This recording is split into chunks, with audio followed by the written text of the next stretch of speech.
Alahady fa 5 Septambra 2020, alahady fa 4 manaraka ny Trinité, alahady anavaozantsika indray ny lohahevitra izay mpanjiny ny FTV-FJKM miorena ao amin'ny tompo amin'ny batisa. Ry havana malala rehetra ao amin'ny tompo, ampitomonao aminareo anie ny fahasoavana sy ny fiadanana avy amin'Andriamanitra Ray sy Jesosy Kristy tompo sy mpamonjy antsika. Andehantsika ry havana hisaotra an'Andriamanitra hidera ary koa hamevonaitra azy amin'ny fiarahana mamaky ny Salamo 7:100. Salamo 7:100. Ny hira 220 sy ny 9 misy vavaka ao aorinany izany. Raha vonintsika ry havana, andehantsika hitsangana amin'ny voninahitra an'Andriamanitra. Hideran'Andriamanitra sika miaraka amin'ny Salamo 7:100 manao hoe: Hidera Jehova ny firenena rehetra, hidera izay olona rehetra, fa lehibe ny famindrampoany amintsika ary mandrakizay ny fahamarinan'i Jehova. Alleluia. Amen.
Ivavaka isika tompoko.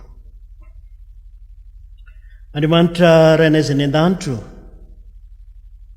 atao ahoana ny tsy hisaotra anao raha natratra izao alahady voalohany izao zahay amin'ny volana Septambra. Atao ahoana ny tsy hisaotra anao raha afaka namakivaky ny volana Aogositra iny zahay, volana sarobidy loatra teo amin'ny fiainan'ny fiangonana Jesosy Kristy eto Madagasikara, namezanao anay indray ireo filoha sy ny birao mpiara-miasa aminy, eo ihany koa ireo mpiandraikitra folobe nofidiana tamin'izany fotoana izany. Misaotra Andriamanitra satria anisany nanompananay vavaka isan'andro tsy tapaka ny fiatrehanay iny volana ho iny. Sotranao zahay satria andron'ny asa izao ka tonga ato an-tranonao midera mankalaza ary koa manome voninahitra anao. Misaotra anao zahay satria lehibe loatra tompo ny famindramponao asehonao aminay isan'andro. Lehibe loatra tompo ny fitiavanao anay ka mankalaza anao zahay noho izany fa Andriamanitra masina ianao, Andriamanitra namorona izao rehetra izao ianao tamin'ny alalan'ny teninao, ka indreto izay mivory eto anatrihanao mba hasehonao aminay indray fa hitovy endrika amin'ny zanakao. Mangataka ny fanainao masina ary izay Tompo, hanatrika feno ny fampivavahana tanterahana eto, ka ny zavatra rehetra ataona eto ani dia ho voninahitry ny anaranao irery ihany, satria amin'ny anaranao no anaovanay izany. Amen. Mipetraka isika ry havana. Inoy amin'ny fanajana ry havana, saintsaino, eritrereto lalina indray ny teny manambara ny sitrapon'Andriamanitra amintsika. Hoy ny Tompo amintsika: fa ianareo rehetra dia zanak'Andriamanitra amin'ny finoana an'i Kristy Jesosy. Fa na iza ianareo natao batisa ho an'i Kristy dia mitafy an'i Kristy. Tsy misy intsony na jiosy na grika, na andevo na tsy andevo, na lahy na vavy, fa iray ihany ianareo rehetra ao amin'i Kristy Jesosy. Koa amin'izany dia aoka nahaka an'Andriamanitra ianareo tahaka ny zanaka malala, ary mandehana amin'ny fitiavana toy ny nitiavan'i Kristy anareo. Amen. Isika rehetra na hoe: sambatra ranomaitso marina izay mandeha anaran'i Jehova, sambatra anateny vavolombelona ka mitady azy amin'ny fomba rehetra. Manoloana izany sitrapon'Andriamanitra nolazaina tamintsika izany tokoa ry havana, dia mianjaanja loatra eo anatrehany ny tsy fahamendrehantsika. Andeha hifony ao anatrehany amin'ny alalan'ny vavaka mangina ataontsika tsirairay avy.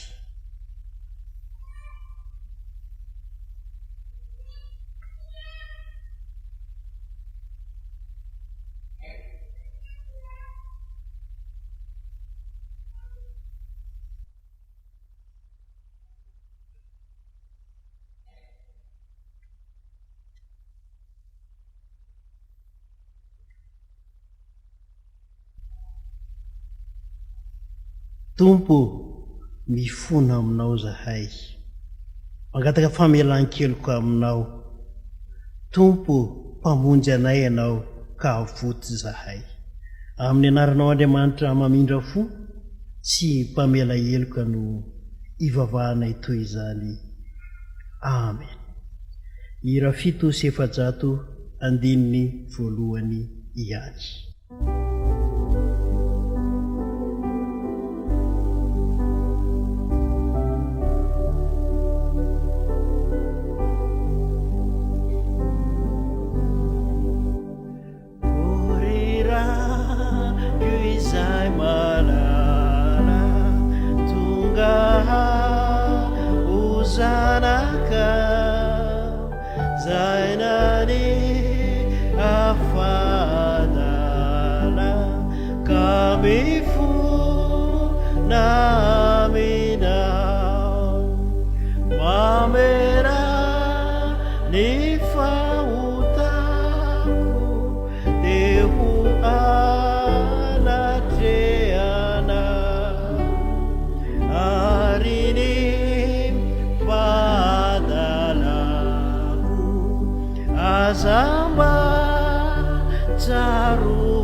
Mihaino anao Andriamanitra ry havana, mitsangana ary raiso ny teny soa izay ho atolony ho ahy sy ho anao.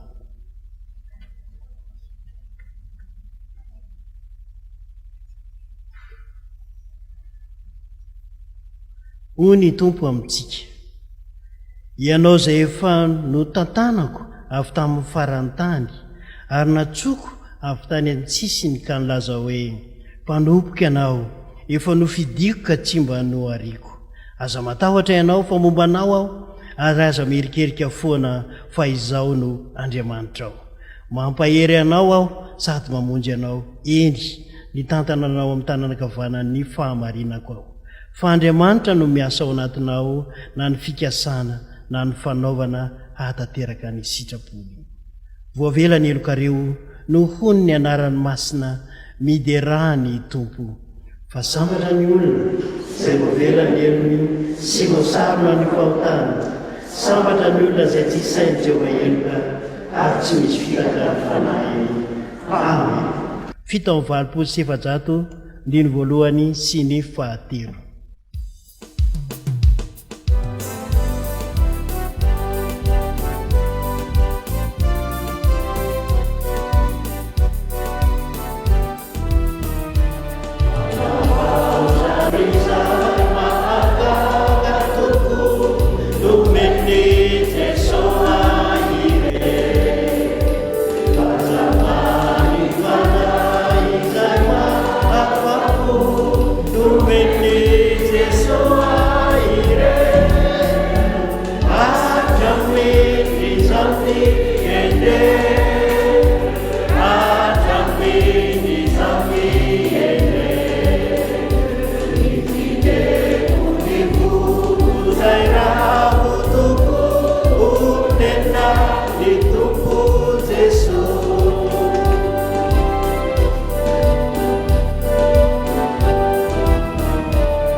Andeha ary sika ry havana hiaraka nambaran'ny fanekepona kristianina izay iraisantsika amin'ny fiangonana manerana an'izao tontolo izao dia ny fanekemponona apôstôlika manao hoe: mino an'Andriamanitra raitsy tomponao lanitra sy ny tany ary mino an' Jesosy Kristy zananahy tokana-tontsika izay tontolona tamin'ny fanamasina nateraka manipelitsiny nijarina navakompolato nomboana tamin'ny azo fijaliana marika na herina midina tany amin'ny fiainantsika nitsangana taminaty tamin'ny andro fahatelo niakatra ho any an-danitra mipetraka valan'Andriamanitra raitsy avy ihany ny aviny tsara vela sy maty mino fanahy masina fiangonana masina manerana izao tontolo izao fiangonana mionana masina ny famelan-keloka fitsangana tena maty ary ny fiainana mandrakizay. Amen. Mipetraka ny fiangonana.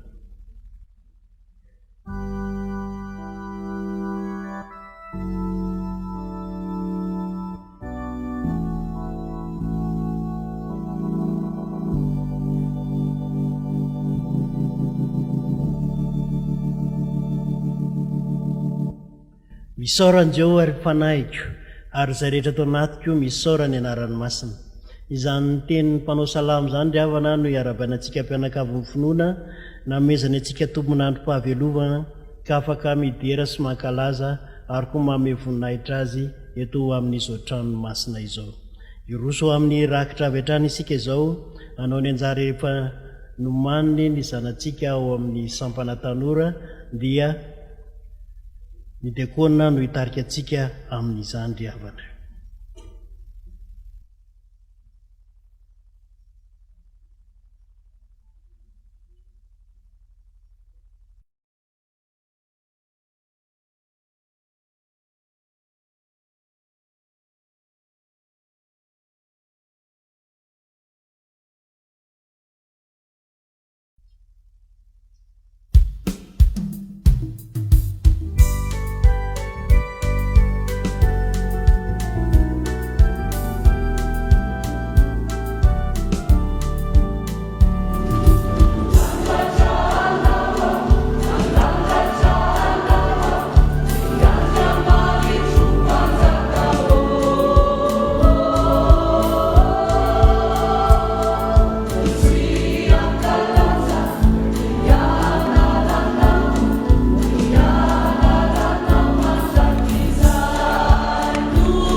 Hitsangana isika ry havana nolotra nirakitra ho an'Andriamanitra ny hira 1:700 nataontsika amin'izany.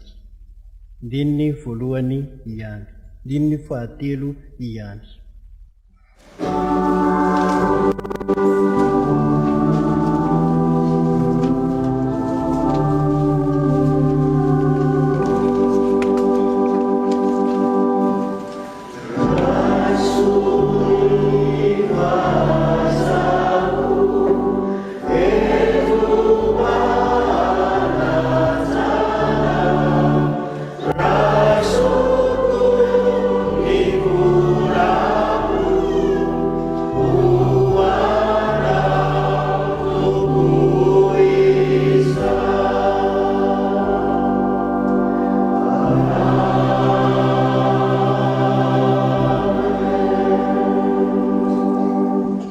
Petraka isika ry havana. Alohan'ny hitsanganan'ny mpanompony hivavaka sy hamaky ny soratra masina dia hanao ny anjara hira izay fanomanindray ny zanantsika ao amin'ny sampana talora.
tonga amin'ny fotoana amakina sy hainonana ny tenin'Andriamanitra isika ry havana. Genesisy 7:10 andininy 7 ka hatramin'ny 4:10, Lioka 7 andininy 1:20 ka hatramin'ny 2:20, ary asan'ny apôstôly 10 andininy 4:20 ka hatramin'ny 7:20. Mialohan'ny amakina ny teny amin'ny anaran'ny Tompo dia hivavaka antsika mangataka ny fanahy masina. Hivavaka isika tompoko. Ry Jesu Kristy Tompo, misaotranao izay raha mbola omenao fotoana azahoanay amaky sy hieny ny teninao. Ny teninao dia fahendrena, ko mangataka ny fanahinao masina izay hanome anay an'izany fahendrena izany avy aminao, mba tsy hivilivily ny fo sy ny saina mampana anay fa hifatoka tsara amin'ny fiainona izany teny izany, ary hatonga anay ho mpiaino ka hakato ny teninao.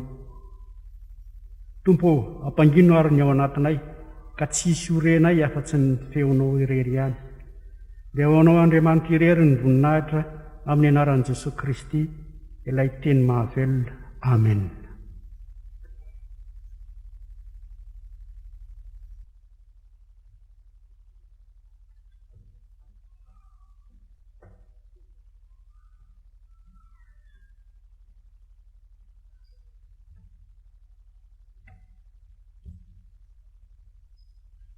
Amin'ny anaran'ny Tompo,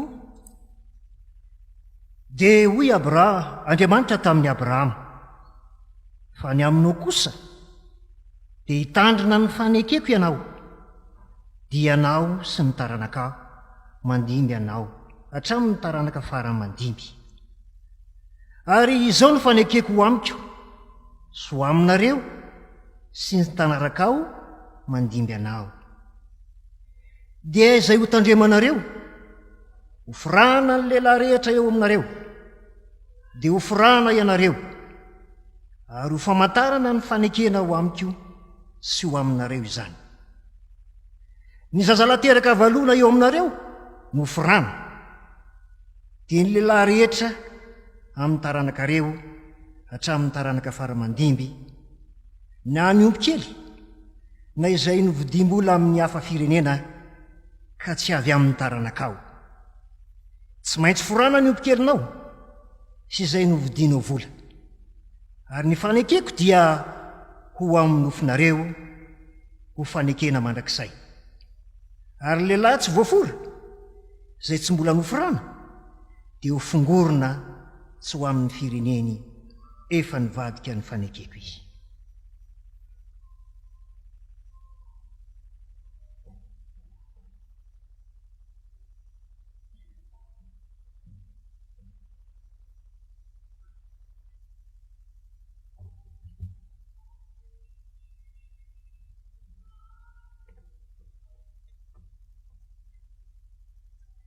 Ary rehefa natao batisa ny vahoaka rehetra, ary dia izao kosa natao batisa sy ny vavaka, dia nisokatra ny lanitra, ary ny fanahy masina nidina teo amboniny, ka ny endrika dia tahaka ny voromailala, ary nisy feo avy tany an-danitra nanao hoe: ianao ny zanako malalako, ianao no sitrako.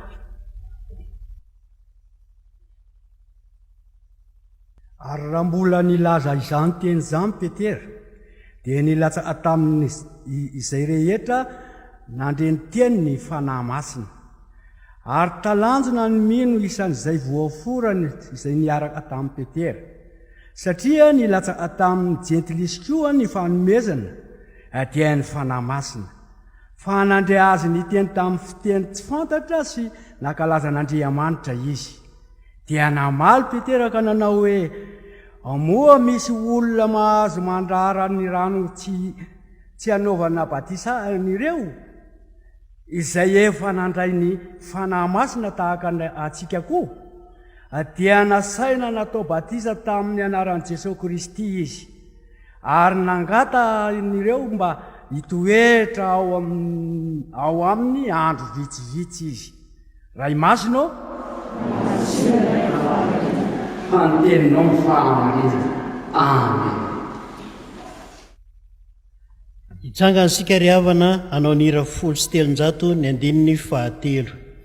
707. Ry havako malala rehetra ao amin'ny tompo, ampitombona ao aminareo ane ny fahasoavana sy ny fiadanana avy amin'Andriamanitra ray sy Jesosy Kristy fihavanantsika. Amen. Amin'izao volana Septambra mpanjintsika vaovao zao ry havana, dia mibanjina indray sika fiangonana ny loha hevitra manao hoe miorena ao amin'ny tompo amin'ny batisa, miorena ao amin'ny tompo amin'ny batisa. Raha vao miresakitsika ry havana ny voambolana hoe batisa, dia anisan'ny fototry ny finoantsika kristianina izany, fototra ny joroantsika, ka izany no mahamaika ny rehetra raha vao tonga ny fahaterahana dia miditra amin'ny fanoloran-jaza, ary tselatsela aorianan'izay dia maro ny mangataka ny amin'ny firosoana ny amin'ny sakramentan'ny batisa. Izany no hobanjintsika indray ao anatin'ny ray volana izay ahafahantsika zanak'Andriamanitra mijoro, ahafahantsika zanak'Andriamanitra miorina, ahafahantsika zanak'Andriamanitra matoky azy amin'izay rehetrarehetra atao. Raha vao miresakitsika hoe batisa ry havana, dia anisany fanadiovan'Andriamanitra ny olombelona izany, fanadiovan'Andriamanitra satria notorotoroana tao anatin'ny ota isika, ary eo indrindra no tian'Andriamanitra hodiovontsika ka hiditra ao anatin'ny vahoaka ny fanjakan'Andriamanitra. Tsy izany ihany fa amin'ny batisa ihany koa dia anisany nandravan'Andriamanitra ny saranga, ka tsy misy tsony ny avo sy ny iva, tsy misy tsony ny ambony sy ny ambany, tsy misy tsony ny resaka firazanana, ary raha neny tsara ny sitrapon'Andriamanitra teo tsika dia iray ihany isika ao amin'ny tompo araka ny voasoratra. Eto amin'ity perikopy ity tsika ry havana, ao amin'ny Lioka 7 ny andininy 120, Lioka 7 ny andininy 120 ka hatramin'ny 720, dia manazava izany teny izany tsara ny voalazan'ny Lioka ato anatin'ity boky ity. Samy miresaka ny amin'ny batisa avokoa moa ireo boky sinoptika resahan'ny mpanoratra, dia ny Matteo, Marka ary Lioka izany maneho ny hevitra mikasika ny amin'ny batisa, fa ny fomba fijeran'ny Lioka ny amin'ny batisa indray dia fohy ihany ny teny na nanambarana izany, dia andininy anankitelo monja, fa ny foto-kevitra anasehony kosa nefony dia mavesa-danja satria mitaona ny amin'ny batisa ny amin'ny fibebahana izy. Zava-dehibe loatra ry havana amin'ny batisa, ka ny voalohany azo jerena amin'izany dia izao hoe azo atao amin'ny sokajin'olona rehetra ny batisa. Andeha hoe avelantsika izany ry havana, azo atao amin'ny sokajin'olona rehetra ny batisa. Eo amin'ny andininy 120 no ahitantsika izany teny izany, toy izao ny voasoratra: ary rehefa natao batisa ny vahoaka rehetra, ary Jesosy koa dia natao batisa sy nivavaka ka nisokatra ny lanitra. Ny vahoaka rehetra no natao batisa. Ny vahoaka rehetra ary Jesosy Kristy koa dia anisan'ny olona tonga teto tany izy, ka ny batisany Jesosy dia toa milaza fa mialohan'ny hanatanterahany asan'Andriamanitra dia nomena azy izany ositra izany, nomena azy izany batisa izany. Natao batisa i Jesosy Kristy, ary raha natao batisa i Jesosy Kristy dia mana-pirofo sy azo tsapain-tanana fa isan'ny zanak'Andriamanitra ihany koa i Jesosy Kristy. Zanak'Andriamanitra izy, ary amin'ny maha zanak'Andriamanitra azy dia mendrika ihany koa natao izany batisa izany. Inona ny zavatra nisy ry havana rehefa vita batisa ny zanak'Andriamanitra tsirairay avy, na ny vahoaka izany na Jesosy Kristy? Misokatra ny lanitra, misokatra ny lanitra. Mbola hitantsika eto amin'ny 20 ihany zany, misokatra ny lanitra. Izany hoe novoan'Andriamanitra ho an'ny vahoaka an'Andriamanitra vita batisa, novoan'Andriamanitra ho an'ny tsirairay avy ny lanitra, mba hisy fitahina, hisy fiadanana, hisy fifalipo tanteraka eo amin'ny fiainan'ny tsirairay avy. Profita masy zany ry havana fa vonona ho an'izay rehetra vita batisa ny fanjakan'ny lanitra, vonona ho an'izay rehetra vita batisany amin'ny fanjakan'ny lanitra. Ry havana ô, ny batisan'i Jesosy Kristy no ohatra velona ho antsika kristianina. Ny batisa no nanokatra ny varavaran'ny lanitra ho antsika kristianina, ho anao izay vita batisa ihany koa ary.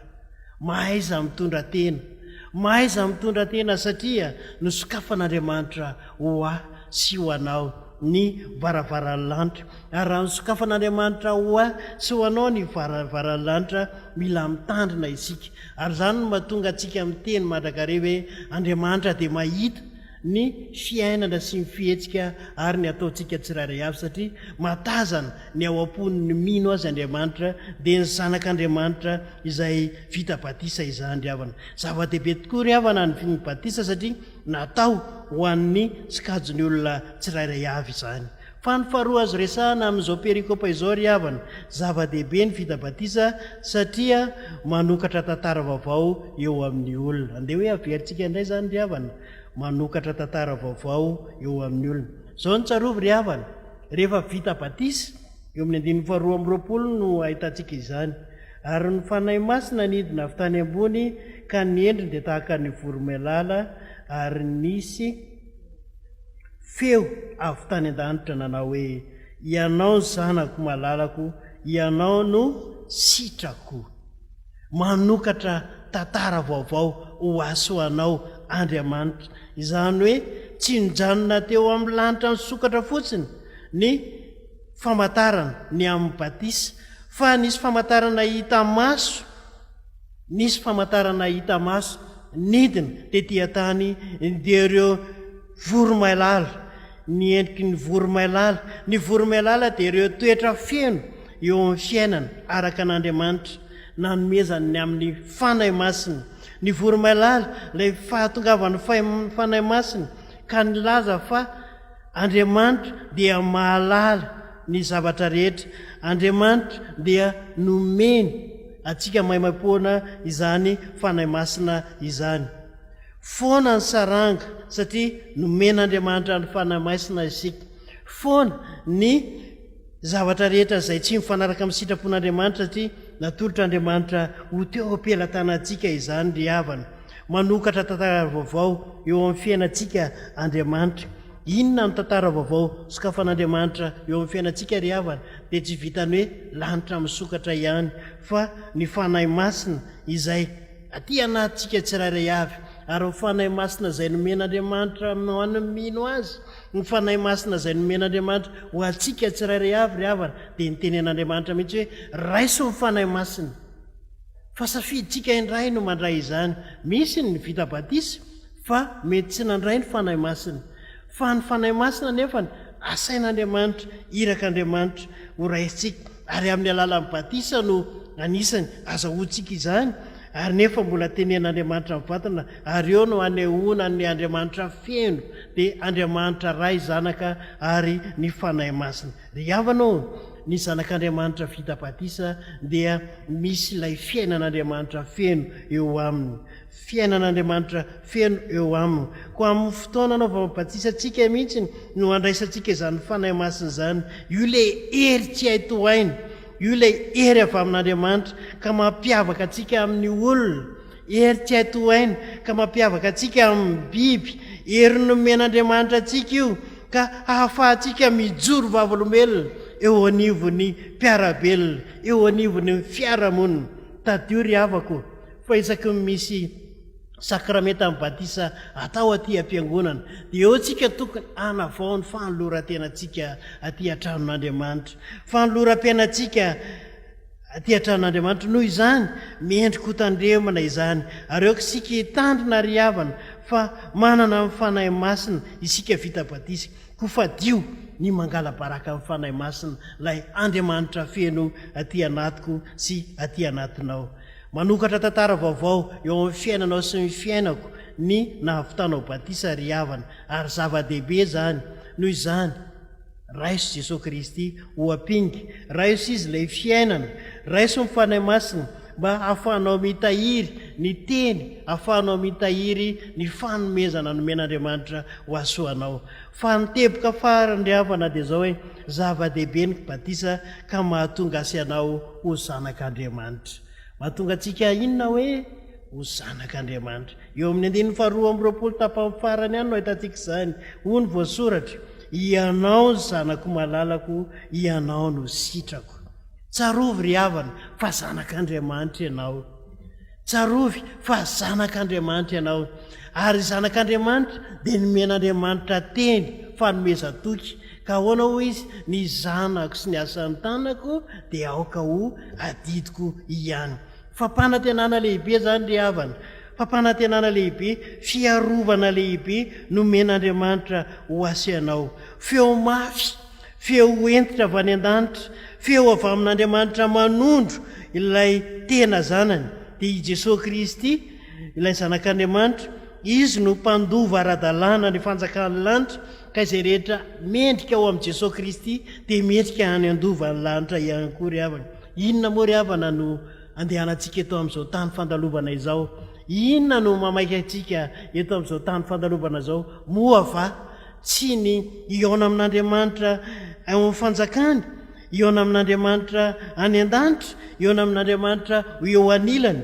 Tadio ary fa ianao ilay naterak'Andriamanitra, afaka miantso azy koa hoe Andriamanitra rainao izy, dadanao izy, afaka ianteherana, afaka ifikirana amin'izay rehetrarehetra atao. Izy no ananan'Andriamanitra adidy amin'ny mahazanaka azy, nefa isika ihany koa dia ananan'Andriamanitra adidy satria efa mandray an Jesosy Kristy. Jesosy Kristy ry havana ny mpanalalana asianao noho ny amin'izany rehetrarehetra izany. Noho izany mila mandray an Jesosy Kristy isika, mila manapa-kevitra isika eo amin'ny fiainantsika. Tadio fa io ilay antsana mampisaraka antsika amin'Andriamanitra, dia tsy mifandraisana an Jesosy Kristy. Mitaona antsika fiangonana, andray an Jesosy ho tompo sy mpamonjy eo amin'ny fiainantsika. Mitaona antsika fiangonana, andray an Jesosy ilay zanak'Andriamanitra velona, ilay zanak'Andriamanitra mpandova ny lanitra sy mpandova ny fanjakan'Andriamanitra.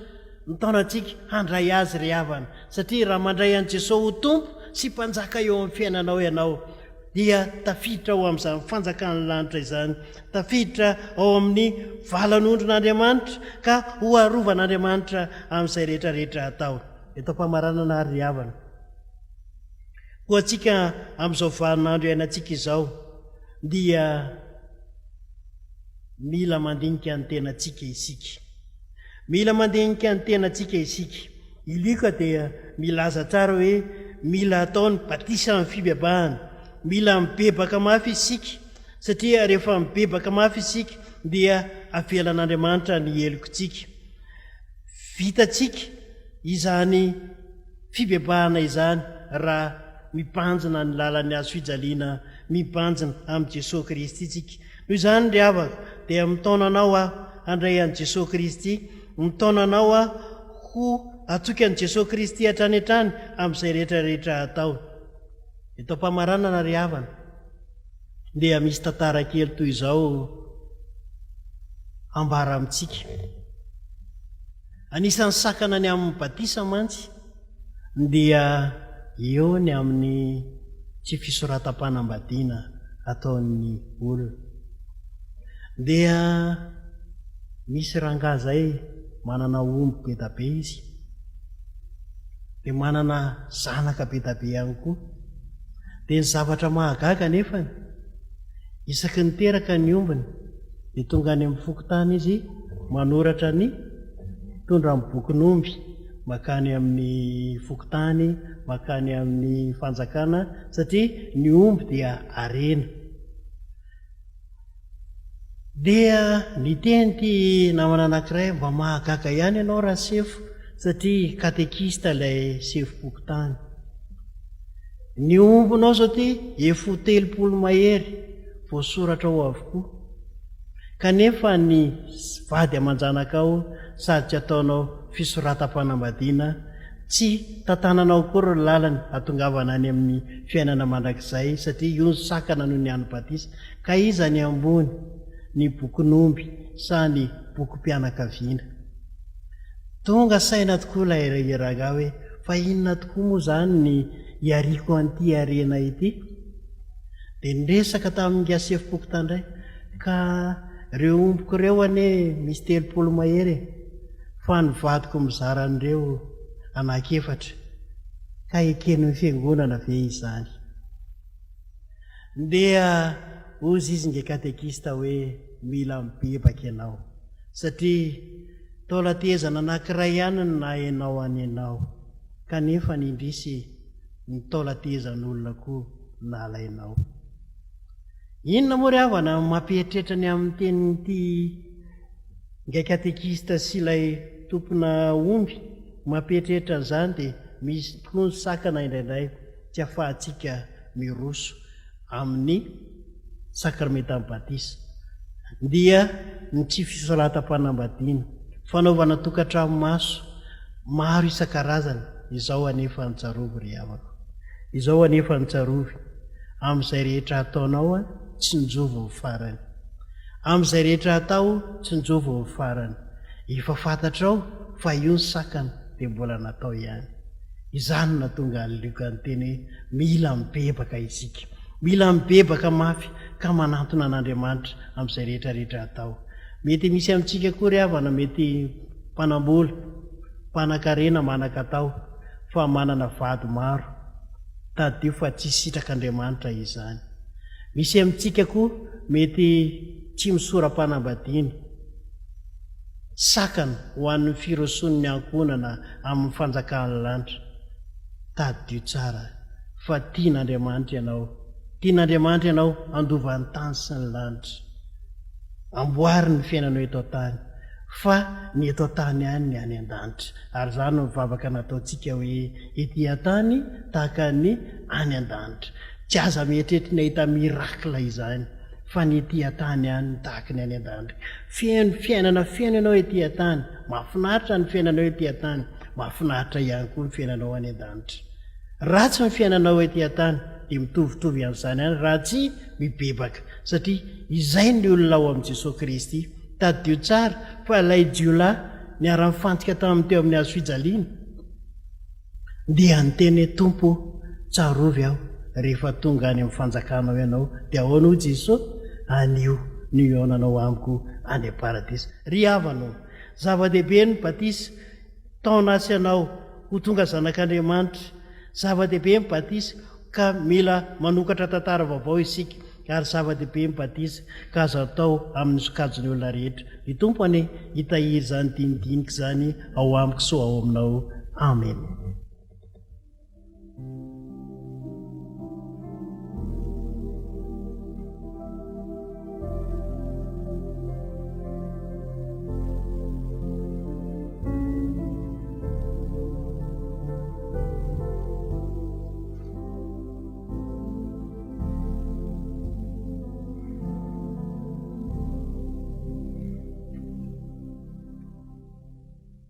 Ivavaka isika tompoko. Andriamanitra ray zanaka hafanay masino, misaotra anao zay no ny amin'ny teninao. Ny herin'ny teninao ane no anova ny fiainanay. Misaotra anao zahay no ny fitantananao ny fiainanay, amin'izao maraim-baovao ahafahanay mankalaza anao izao. Misaotra Tompo satria nanatrika fiaino anay ianao tamin'ny fotoam-bavaka ny tanterahanay teto. Mametraka ny fiainanay tsirairay avy eo am-pelatananao ary zahay. Jereo Tompo ny fiainanay isam-batan'olona izay vita batisa nefa nanao atsirambina izany, izay sakana ho amin'ny firosoana amin'ny sakramenta amin'ny batisa. Mangataka aminao zahay, tiaro ny lanitra ka miondrenao ahafahanay miray ao aminao Jesosy Kristy Tompo sy mpanjakanay. Tompo, jereo ny vahoakanao tsirairay avy, aza mafoy na masaraka azy ireo ianao fa ataovy matoky anao hatrany izy. Ity herinandro izay ho diavina ity Jesosy dia apetraka finsy tanteraka eo am-pelatananao. Omba manokana ny mpiasa ianao, omba manokana ny marary ianao, anasitrana azy ireny, ary omba manokana ihany koa ny azo fahoriana satria Andriamanitra mpamonjy mora azo amin'ny fahoriana ianao.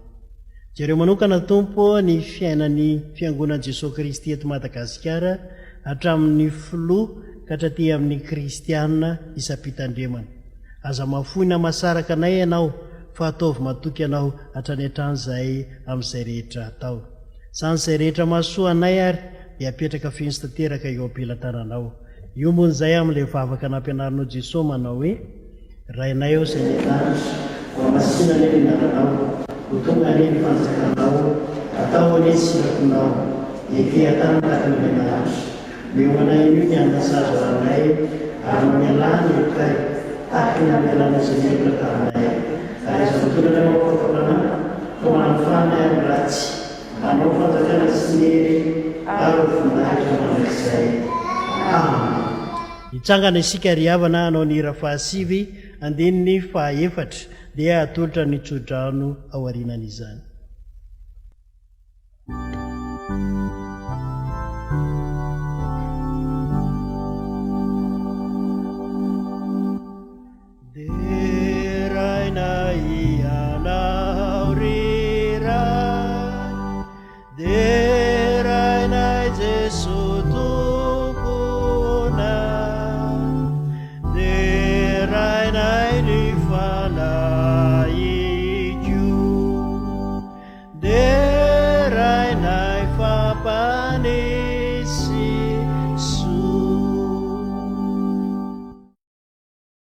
Raiso ny tsodrano atolotra amin'ny anaran'i Jesosy.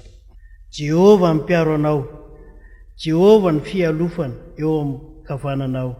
Ny masoandro tsy mba mely anao noho ny andro, na ny volana noho ny alina. Jehovah hiaro anao amin'ny ratsy rehetra, eny hiaro ny fanahinao izy. Jehovah hiaro anao na mivoaka na miditra hatramin'izao ka ho mandrakizay. Amen. Mipetraka isika ry havana.